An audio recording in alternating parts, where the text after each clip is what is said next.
Thank you, Madam President. I rise for a point of personal privilege. Comments? Yes, ma'am. Thank you, Madam President. Comments regarding yesterday's massacre in Texas.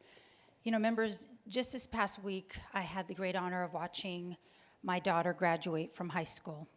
Bright-eyed, excited, ready for college. My little girl crossed that stage, and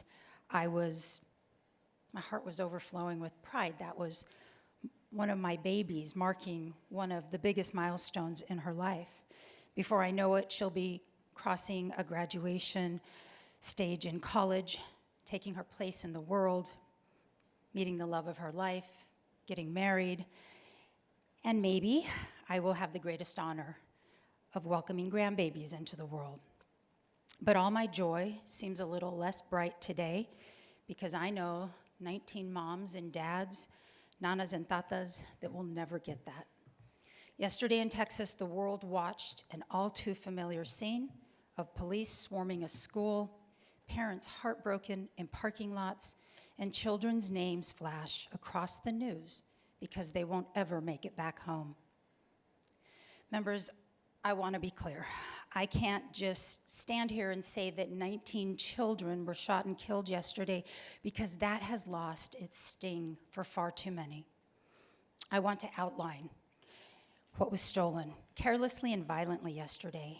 And in this case, I'm purposely using the word stolen because this was an intentional choice.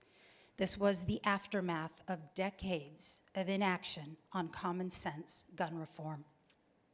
To make sure blame doesn't get misplaced, 19 lives were stolen because of 50 U.S. senators, an archaic Senate procedural rule, and because of state legislatures just like ours that refuse to act to end the gun violence epidemic in this country, but rather send a nicely packaged thoughts and prayers message. 19 eighth grade promotion parties stolen. 19 16th birthday celebrations and many quinceañeras and nerve-wracking first drives around the block with mom and dad have been stolen. 19 proms, state championships, college acceptance celebrations stolen. 19 high school graduations that will never happen. 19 I got the job calls to home stolen. 19 college graduations stolen. 19 weddings stolen.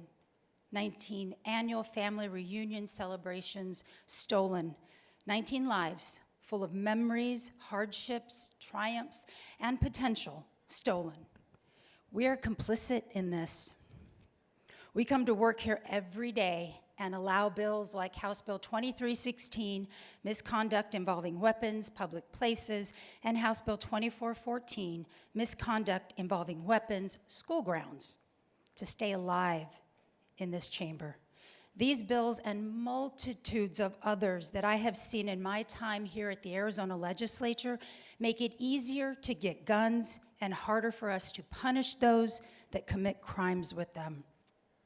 Honestly, we should pack up today and let our constituents know that gun violence is here to stay because the gun lobby tied our hands and we're too cowardly to fight them. Every day that we sit quietly by watching our kids get hunted in the classrooms, we sign off on their deaths. We enable this carnage, and for the very life of me, I cannot understand why we're able to move on from this each and every time it happens. It takes a special kind of monster to gun down children, but what does it make us when we watch monsters terrorize our communities and schoolyards day after day and we do absolutely nothing? At this point, I figure I've probably angered some in this room. You're probably wanting to say, why politicize this? Or it's time to mourn, not to talk about gun reform. But let's be honest. Let's be real honest. We knew this was coming. We knew this was inevitable.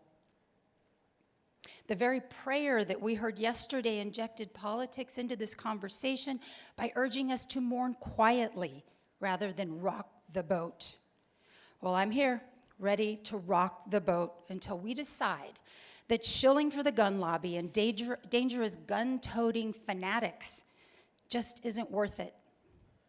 Because last time I checked, no number of gut-wrenching prayers is going to make God send those babies back home. But I have a strong feeling in this moment that God didn't want to have to open his gates to 19 little ones this soon. Choosing to dismiss this issue in the name of keeping politics out of it dishonors the memory of teachers who stood protecting those children to the very end. They gave their life, and we can't even be bothered to give them the time of day.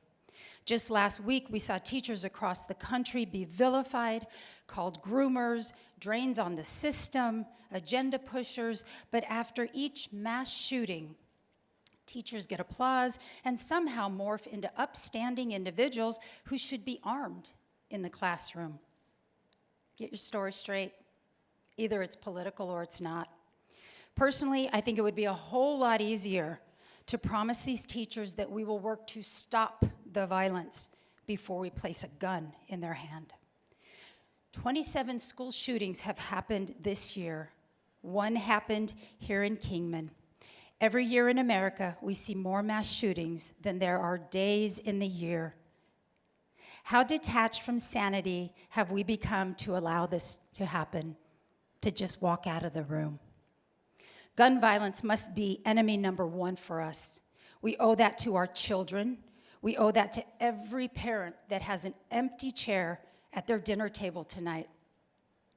It's time for us to do more than beg higher powers for peace or send empty messages of support to those torn apart by gun violence. Members, we need to act before we watch more lives of children be stolen. Thank you.